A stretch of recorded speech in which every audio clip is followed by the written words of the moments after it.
Monsieur le président, madame la ministre, mesdames, messieurs les rapporteurs, monsieur le président de la commission, mes chers collègues, il y a un an, nous ouvrions cette intervention budgétaire dans un mauvais climat. La colère qui régnait dans le pays, les urgences sociales et environnementales se faisaient face. Malheureusement, la transition que nous voulons à la fois écologique et solidaire n'est pas complètement réalisée, malgré la nécessité absolue qu'elle représente. Depuis un an, pourtant, beaucoup de choses se sont passées en France, en Europe, dans le monde. L'urgence climatique, le cri de la planète, incarné par la jeunesse, mais aussi par des plus anciens, ont retenti sur tous les pavés du monde. De Paris à New York, en passant par Bangkok et Sydney, 2019 aura été marqué par cette volonté d'alerte, dénonçant le manque d'action. Alors que s'ouvre dans quelques jours la COP25 à Madrid, que les derniers mois, les dernières semaines ont été traversés en France par des phénomènes climatiques d'ampleur, qui se renouvellent régulièrement, les sujets restent les mêmes. Lutte contre la pollution de l'air, prévention des risques climatiques, protection de la biodiversité, recherche et développement d'énergies alternatives et efficientes, pour ne citer que. Le gouvernement a, au cours des derniers mois, fait des propositions intéressantes. Je veux bien sûr parler de la loi énergie-climat, de la LOM. Concernant cette dernière, nous savons tous la question du financement, et notamment des autorités compétentes en matière de mobilité, est centrale. Je souhaite toutefois saluer les efforts financiers proposés par l'État dans ce cadre. Concernant les crédits alloués aux infrastructures de transport pour la période 2018-2022, nous parlons d'environ 40% de hausse, ce qui représente 13,7 milliards d'euros. Pour la période 2023-2027, les efforts seront similaires ou quasiment, à hauteur de 14,3 milliards d'euros. Nous avions alerté ici au Sénat de l'importance d'un budget de l'AFITF répondant aux engagements pris durant la LOM. Nous sommes donc favorables à la sécurisation de ce budget. Je souhaite aussi mettre en avant la proposition d'un plan Marshall du Sénat concernant l'entretien de nos ouvrages d'art, nécessitant 120 millions d'euros par an dès 2020. La LOM prévoit d'arriver à cette somme à partir de 2023. Le rapport déposé par la commission de l'aménagement du territoire et du développement durable est plus exigeant, car l'urgence de la situation nous fait dire que 2023 semble loin. Cette urgence concerne aussi l'état du réseau routier, qui a besoin de plus en plus de moyens pour inverser la tendance. Au sujet des questions ferroviaires, je ne développerai pas, mais tous mes collègues ont parlé du rapport Philizot que tout le monde attend. Il est nécessaire de rénover le réseau en attribuant les budgets utiles. Il faut toutefois accueillir de manière positive les efforts faits concernant la dette de la SNCF Réseau à l'heure de l'ouverture à la concurrence. Concernant les questions fluviales, il faut souligner une baisse toujours significative des effectifs qui pourrait avoir un impact négatif sur l'engagement de VNF. Il ne faudrait pas impacter le canal Seine-Nord, dont je salue, madame la ministre, l'avancée significative accomplie ces derniers jours, alors que nous nous rencontrions sous la présidence du Président de la République à Nesle, dans la Somme.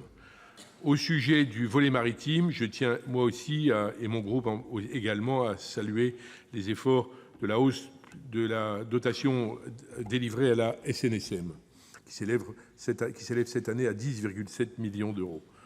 Concernant les aspects qui ne concernent pas les transports de cette proposition de budget, dont les crédits de paiement sont en baisse d'1% à périmètre constant, je m'attarderai sur quelques points. En premier lieu, la prévention des risques, dont les moyens restent sans changement.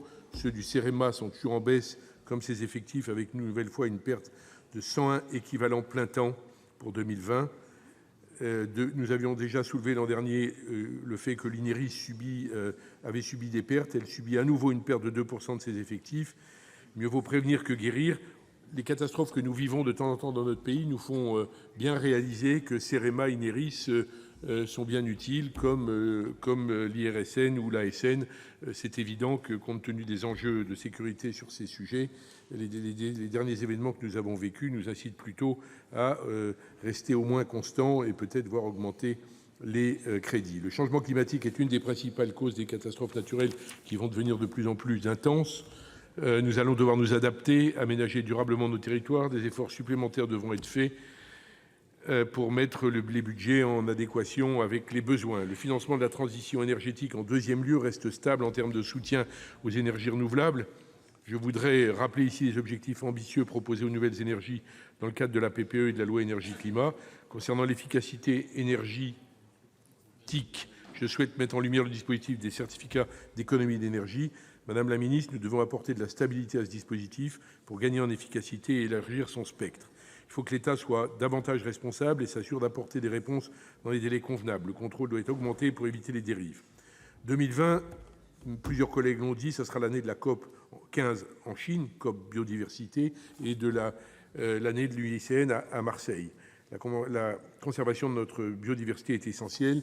Nous ne cessons de le répéter. 2020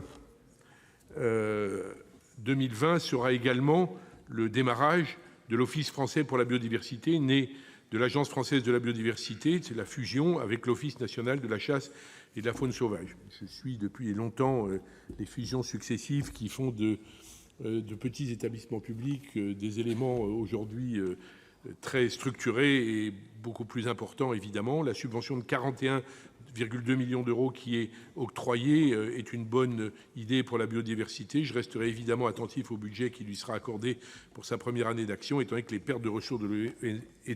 les pertes de ressources de l'ONCFS que nous avions identifiées l'année dernière.